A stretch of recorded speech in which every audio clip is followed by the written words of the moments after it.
Sister wives, the DNA that shattered the Browns. She was the bonus baby. The symbol of a love story the world believed in. Kody's tear-streaked joy, the home-birth tears, the perfect miracle, or so they told us. But tonight, everything changes. A leaked, court-sealed DNA test proves the unthinkable. Robyn Brown did not give birth to Ariella Mae Brown. This isn't tabloid noise. It's the beginning of a federal-level nightmare, an expose of dishonesty, doctored documents, and a secret so sinister it could bring down the sister wives dynasty for good. Let's get to the bottom of the evidence, but first, do me one thing, hit that like button, subscribe to Behind TLC, Sister Wives, and ring the bell? Because what you're about to learn is going to rewrite reality TV history.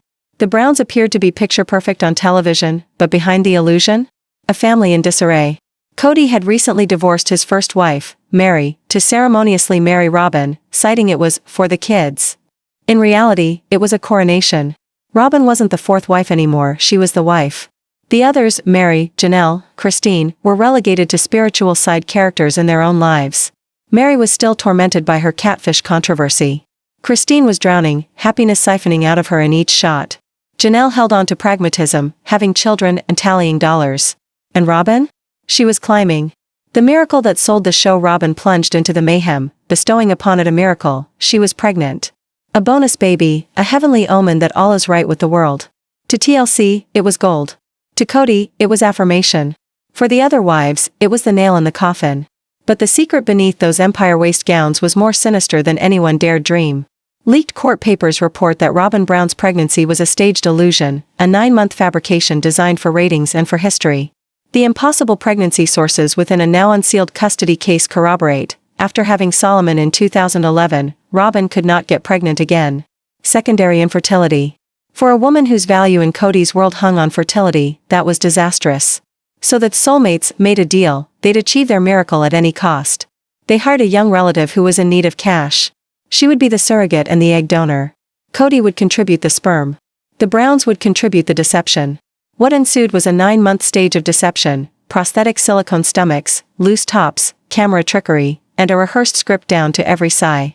The staged birth of home birth of Ariella Mae Brown, the dramatic peak of that season, was not a birth at all. The actual delivery occurred days before, offstage, in a secret location where the surrogate, identified only as Cassidy in documents, gave birth in solitude. Next, cameras began rolling on a reenactment. The midwife? Either in on it or deceived. Kody cried on cue. Robyn was the frazzled mother.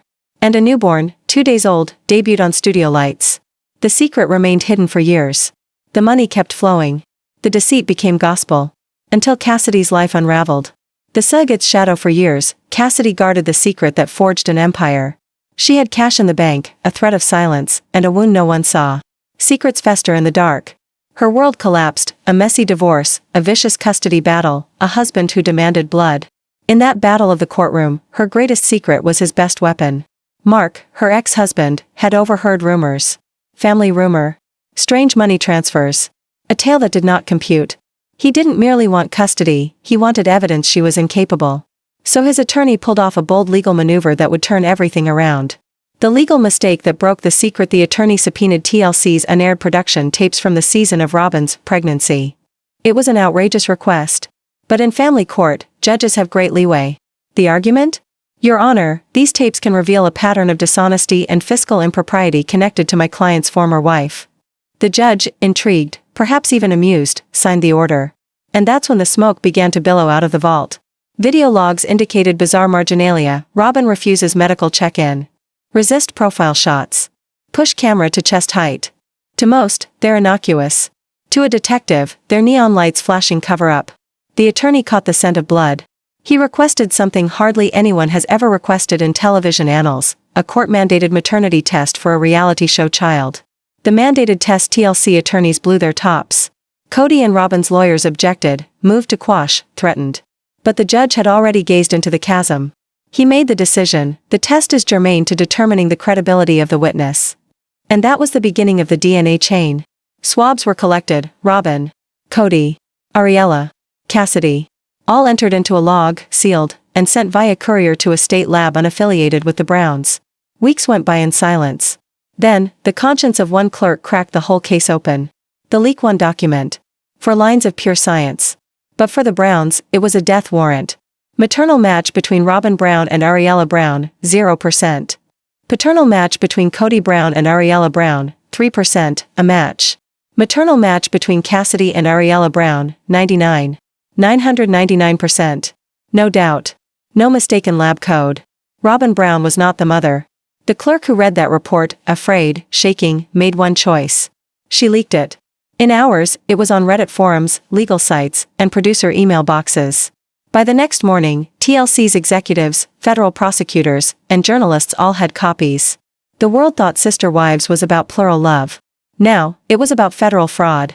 If you're still watching, smash that like button. Because what happens next turns this family drama into a crime story. The aftermath of the leak, the DNA test, was just the spark. The blast came when law enforcement officials understood what that meant. A forged birth certificate. Interstate transactions. TV deals based on a falsehood. That's not family business, it's a crime. The Browns did not merely deceive fans. They defrauded a television station, forged government records, and made money off of it on national broadcast. And then, each email, each text, each check being mailed through TLC's payroll system was proof of wire fraud. Federal prosecutors were no longer watching a television show. They were constructing a case. Inside the production, the man with the camera after the DNA report surfaced, investigators knew the tale required more than statistics. They required a witness. Someone who saw the fraud. Someone who documented it. Enter David, a freelance cameraman for TLC.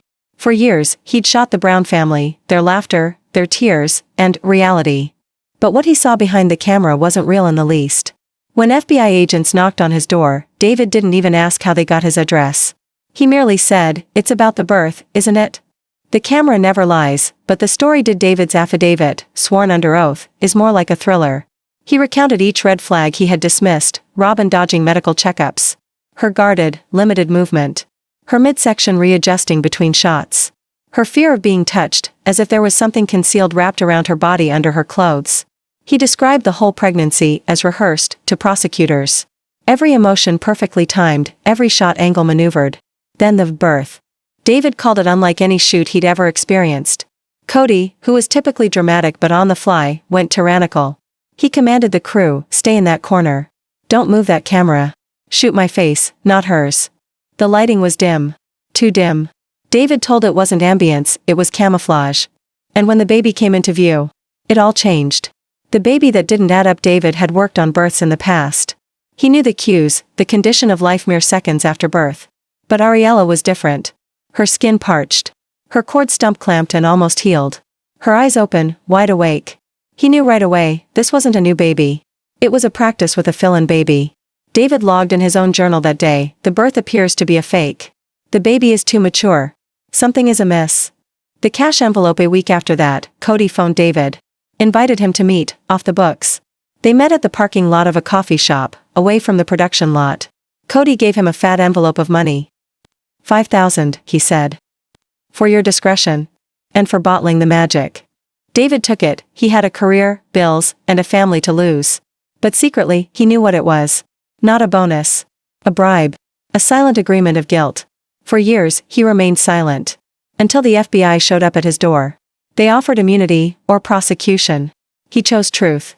The testimony that sealed their fate. David handed over everything, his production records, personal notes, time cards, and personal emails. He even handed over audio recordings from his camera microphone where Kody's voice can be heard whispering, "Keep her covered, no close-ups." That one whisper, the prosecutors said, was intent. Evidence. The lying was deliberate, directed, and conscious. The moment David testified before the grand jury, the Sister Wives story stopped being reality TV and became a criminal case. If you're still here, hit subscribe, because the next part of this story moves from living rooms to federal courtrooms. This is where the Browns stop being stars and become defendants. The federal shift. The U.S. Attorney's Office took over. Not reality TV lawyers. Federal prosecutors. They did not observe ratings or tiers, they observed wire fraud, document forgery, and conspiracy.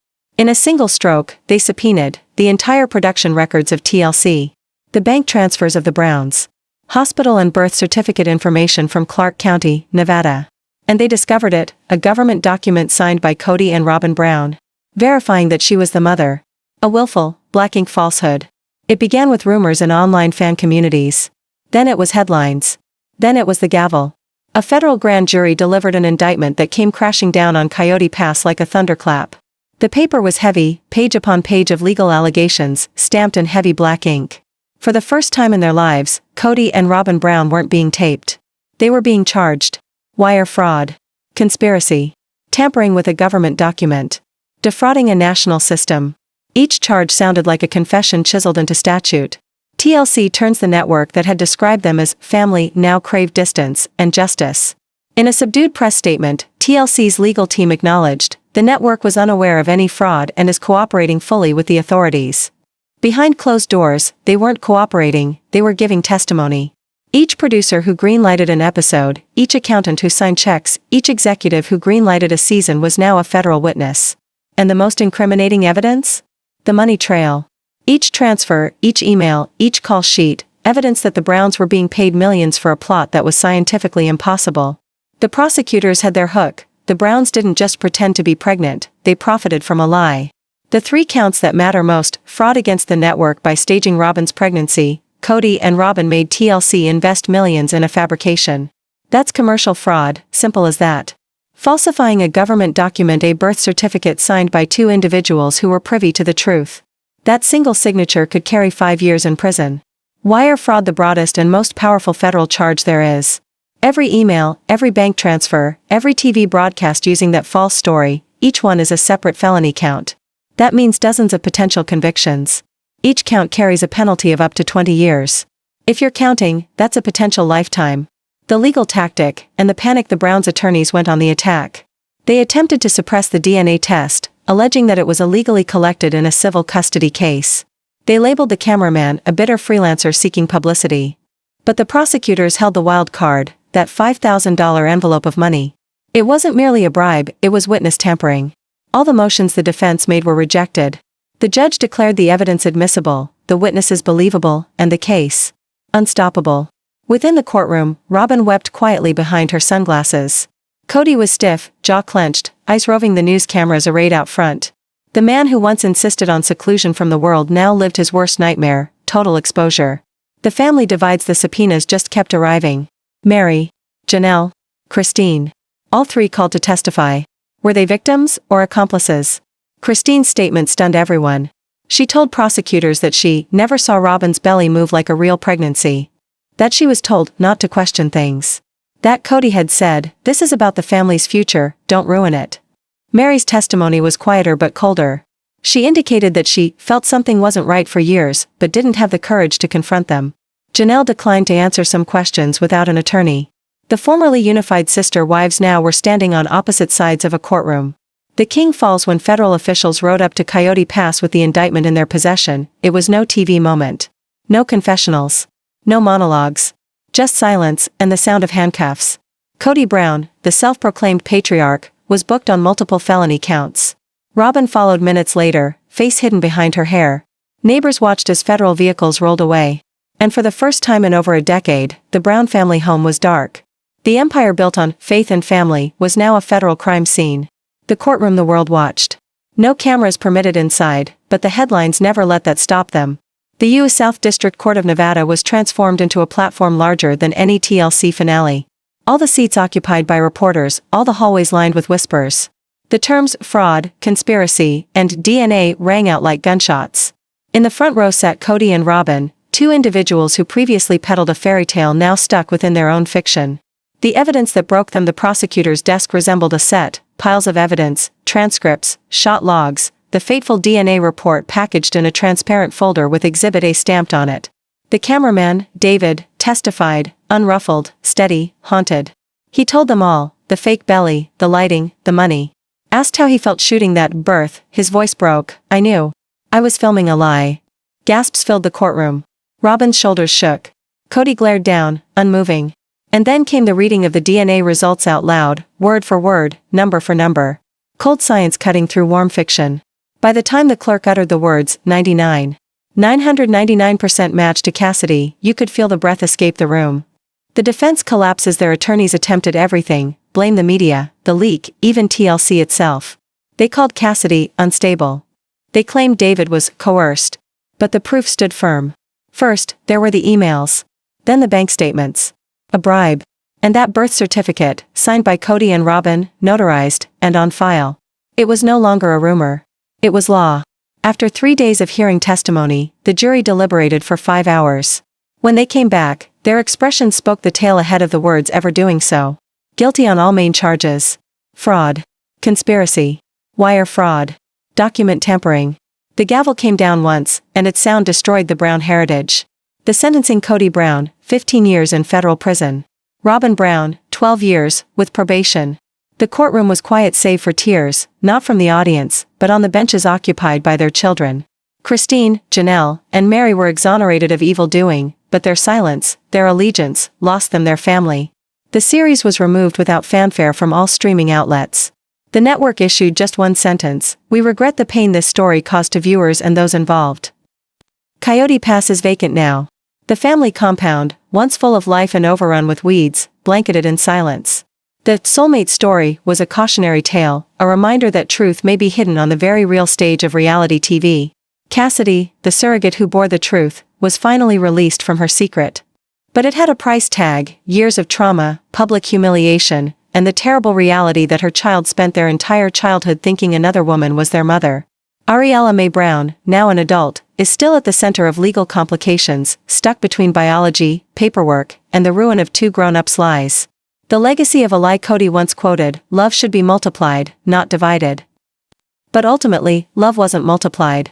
It was commodified. Edited, packaged, and peddled, until the truth shattered the fantasy. The DNA test didn't reveal merely a deceit, it revealed the cost of deception. And now the question that haunts: was this all greed? Or the ultimate performance of 2 human beings so consumed by their own myth they lost sight of what was reality? Comment bilo? Do you believe the Browns are worthy of forgiveness, or complete justice? And if you like this, want more stories revealing the truth of reality television, be sure to like, subscribe, and hit that bell? Because next week, we're going in on another TLC secret they did not want you to hear. Behind TLC, Sister Wives, the DNA that shattered the Browns. Kody Brown sentenced to 15 years? Robyn Brown taken into custody? TLC faces federal inquiry? The world had made its judgment, but the fallout was much more crushing than the trial. The empire was destroyed, the cameras stopped, but what went on behind those cement walls was only the beginning of the Browns' accounting. Before we delve further into what went down after the handcuffs, hit subscribe, like, and that bell, because the next installment reveals what goes down when a reality TV dream enters the world of real prison life. Kody behind bars prison took away everything he loved: the hair gel, the limelight, the authority. Inside prison, Kody wasn't the patriarch. He was inmate. Number 114209. During interviews with ex-guards, one word dominated the conversation: control. Kody attempted to operate the facility like his own home. That didn't work for long. The other prisoners had watched him on television. Some revered him. Most ridiculed him. "Where are your wives now, big man?" They'd mock. Isolated from his empire, he started writing in a diary, pages that would eventually leak on the internet, full of self-pity, remorse, and moments of paranoia. He penned, "They stole my family, my faith, my legacy, but they'll never steal my truth." With the exception. His truth was the deception that landed him there. Robyn's isolation during Kody's battle for control, Robyn retreated. In the women's center, she hardly uttered a word. Inmates characterized her as ghost-like, sitting for hours gazing at images of Ariella, the little girl legally not hers. Psych tests leaked months afterward showed extreme depression, guilt, and nightmares about a baby being taken away. Her letters to Kody were intercepted and released by tabloids. In one, she said, "If we told the truth sooner, would we still have her?" The outside world turns outside the walls, the world continued, but not quietly. Fans cried out for answers from TLC. The executives of the network rushed to sweep house. Seasons were removed from streaming. Merchandise lines were recalled. But already, the damage was viral. A trending hashtag went huge, #JusticeForAriella. And in the desert, far from prying eyes, one woman, Cassidy, was finally finding her voice. Behind the scandal woman emerges. Exclusive, the true mother of Ariella Brown speaks. Years of silence got the best of her. The only one who was supposed to remain quiet finally couldn't anymore. Cassidy, the secret surrogate, the blood mother, wanted the world to know it all. Before we get into her on-air confession and the network turmoil it sparked, be sure to like, subscribe, and enable notifications. Because this next section rewrites what you thought you knew about the Sister Wives saga. Cassidy breaks her silence. The interview aired on a Sunday evening. A plain chair, dark studio, and a woman finally unfettered by fear. Her voice trembled initially. She spoke of the cash, the stress, the vows. How Kody and Robyn had assured her it was for family, for love. I believed I was assisting them. I didn't know I was assisting a falsehood. She wept as she explained giving up the infant, the instant she understood she'd never be recognized. They said she'd always know me. She didn't. Millions of people watched. And so did the executives at TLC, horror-struck. The internet explodes within mere hours. Montages of Cassidy's interview began to go viral. #Justice for Ariella was trending once more, this time globally. Fans inundated TLC socials with questions. How long did you know? Release the footage. Where is Ariella now? YouTubers and reporters dissected each frame of reruns of old episodes anew. Angles, lighting, attire, the signs had been there for weeks. For the first time, the network's secrecy was the news. The TLC cover-up in the background, panic struck. Emails behind the company's doors leaked weeks later revealed executives racing to stem the damage. We have to contain this. No official statements until legal approves it. Delete all unaired material from the servers. But it was too late. Former employees started speaking up, production assistants, editors, even a makeup artist, affirming that bizarre orders had originated from above during the pregnancy season. The truth was no longer a secret, it was a movement. The pressure builds. The FBI reopened its investigation into TLC's role in the deception. The network attorneys termed it unwitting participation. Prosecutors termed it willful blindness. Cassidy entered protective custody following death threats on the internet and anonymous letters stating, "You destroyed the family." But she remained firm in her truth. I was through being their secret. The truth became my way of living again. TLC board members gathered an emergency session. The vote was unanimous, the Brown franchise was finished. But the questions weren't. If producers helped craft a false storyline for years, what else was fake? What other secrets hide behind the cameras of reality TV? In the next episode, we'll follow the money trail, and the people who profited from a lie worth millions. Federal investigators now turning their attention to the finances behind the Brown family brand.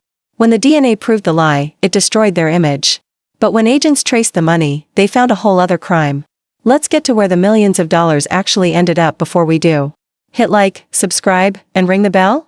Because what you're about to hear demonstrates how greed keeps secrets alive long after truth reveals them. The accounting of deception. When TLC paid out checks, they did not necessarily go directly to Kody or Robyn. They traveled to a shell LLC based in Flagstaff. Brown Family Productions, LLC. On paper, it was a family business. In truth, it was a money laundering machine for lies. Forensic accountants tracked hundreds of transfers, $120,000 to a private consultant without services rendered. $75,000 cash withdrawn 3 days after the bogus birth.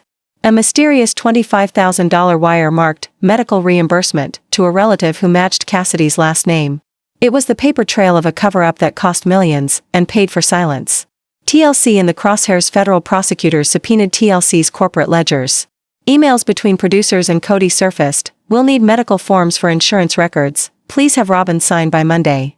Handled, Kody replied. But there were no medical records, just phony signatures and forged dates. Every email was a new count of wire fraud. Behind closed doors at TLC, executives debated whether to settle or litigate. In the end, they paid millions in civil restitution to avert a criminal trial, closing quietly one of the darkest chapters in reality TV history. The betrayal within the Browns as attorneys negotiated settlements. The other wives found out the truth about money they never received. Christine learned Kody had paid off Robyn's debts with joint money. Mary learned her retirement money had been deposited into the production LLC without her consent. Janelle called it financial gaslighting of the highest order. In private messages subsequently leaked, Christine had written, "It wasn't just love we lost, it was every dollar we ever trusted him with." The family fell apart irretrievably. What the courts hadn't ripped apart, greed completed. The Cassidy Fund police also discovered an account called the Ariella Fund, a trust fund allegedly for the future of the child. It was drained. Where had the money disappeared to? Direct to an investment portfolio in Robyn's name. Stocks, jewelry, a second home in Sedona. When agents approached her, she cried. It was for her, she wept. I just didn't want to lose everything. She already had. By the time the dust settled, the IRS had entered the fray. The Brown name was broke, financially and morally. And in the ultimate irony, the person who had borne the truth, Cassidy, was awarded a court-ordered settlement, restitution of $1.3 million and sole custody of Ariella. In the next episode, We expose how the media and the public obsessed over this tale and made it an international reckoning, and why the Browns will forever be stuck in the shadow of their own lies. The sister wives scandal has officially gone global. TLC under fire for cover-up? Fans demand justice for Ariella Brown. The news was out. But what ensued wasn't justice, it was mayhem. Within a month, the Brown saga went from courtroom drama to global phenomenon. Before we explore how fans, media, and even ex-TLC insiders revolutionized TV, tap subscribe, like, and ring that bell? Because this conclusion will make you wonder about every reality you've ever seen. The media stormed the verdicts were looped on major networks. Talk shows argued if the Browns were criminals or victims of celebrity. Podcasts analyzed every episode, every glance, every statement. Footage of Kody crying during the birth was now being cited as proof of manipulation. Robyn's gentle incriminations were turned into internet memes. TLC's parent network lost more than $60 million in market value. Stockholders were demanding explanations. Reporters staked out every property associated with the Browns. The network attempted to course-correct, posting statements regarding renewed integrity and ethical storytelling. But the public wasn't swallowing it. Hashtags again erupted, hashtag cancel TLC, hashtag reality fraud, hashtag justice for Ariella. The human AFTERMATH Christine, Mary, and Janelle quietly rebuilt their lives. They severed all contact with Kody and Robyn. Christine started a podcast, Truth in Plural Love, opening each episode with, "You can't live a shared life on shared lies." Janelle concentrated on her business, giving part of her earnings to domestic truth advocacy organizations. Mary moved states away, telling friends she wanted peace, not press. Cassidy avoided the spotlight. Here and there, paparazzi spotted her walking Ariella to school, no cameras, no fanfare, just a daughter and mother finally living their own narrative. The industry reckoning behind the scenes, the consequences unfolded. Networks quietly added new verification policies to all family docuseries. Medical documentation, outside audits, and transparency provisions became the norm. Whistleblowers from other programs started coming forward. One producer admitted, "We blurred the line between real and scripted so many times we forgot where it was." The Brown case was no longer scandal, but a milestone in the history of reality television. The same question hung in every studio boardroom: how many more stories were cut to lies? The public reflection years later, documentaries returned to the saga. Others depicted Kody and Robyn as villains, and others as victims of a system that rewards dishonesty. But the viewers had already made up their minds. For millions, sister wives became the face of truth sacrificed to entertainment. Fan sites became support groups for individuals who had been conned or gagged by perfect families on television. Ariella, teenager now, decided to speak once, not on TV, but in a letter read by a reporter. "I was born of a lie, but I prefer to live in the truth. Stop hating those who created me. Tell the truth only, that's all that I ever wanted to hear." The world heard, and became silent. Reality TV sold us tales of faith, family, and love. But the Brown tale taught us that the most lethal fiction isn't written, it's lived. The DNA test wasn't a mere scientific finding. It was a mirror. A reflection of what occurs when ambition runs too far ahead of honesty, and when fame supplants faith. They constructed a brand on love, the announcer states quietly, but lost sight of the fact that love without truth is just production value. If you manage to get this far, then you've witnessed it all. The ascendancy, the fraud, the collapse, and the legacy. Now share with me in the comments. Do the Browns deserve their punishment, or did the system make them? Your take could be the next tale we explore. Like, subscribe, and hit the bell, so you never miss the next deep dive into reality TV's dirty secrets. Behind TLC, the DNA that shattered the Browns, the fallout, a truth too massive for reality TV.